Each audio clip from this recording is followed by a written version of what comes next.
સુરતના પાંડેસરા જેઆઈડીસી વિસ્તારમાંથી એક પ્લાસ્ટિક દાણાના વેપારીનું ધોળે દિવસે ફિલ્મી ઢબે અપહરણ કરવામાં આવ્યું હતું। આ ઘટનાથી વિસ્તારમાં ભારે ચકચાર મચી ગઈ હતી।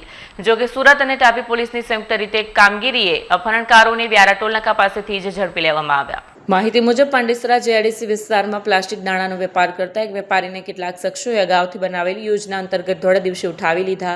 અપહરણકર્તાઓએ વેપારી પાસેથી ₹2.50 લાખની માંગણી કરી। પ્રાથમિક તપાસમાં સામે આવ્યું છે કે અપહરણની ઘટના ધંધાના બાકી પૈસાની ઉઘરાણીના વિવાદને લઈને આચરવામાં આવી। આ બનાવ અંગેની જાણ થતાં સુરત પોલીસ એક્શનમાં આવી। સુરત અને તાપી પોલીસના સંયુક્ત ઓપરેશનના ભાગરૂપે તાપી જિલ્લાના વ્યારા ટોલ નાકા પાસેથી અપહરણકર્તાઓને ઘેરી લેવામાં આવ્યા। પોલીસે બોલિવૂડ શૈલીના અપહરણના કેસમાં સંડોવાયેલા 5 શખ્સોની ધરપકડ કરીને વેપારીને તેમના ચુંગાલમાંથી મુક્ત કરાવ્યા। પોલીસની આ ઝડપી કાર્યવાહી બદલ વેપારી અને તેના પરિવારજનોએ રાહતનો શ્વાસ લીધો।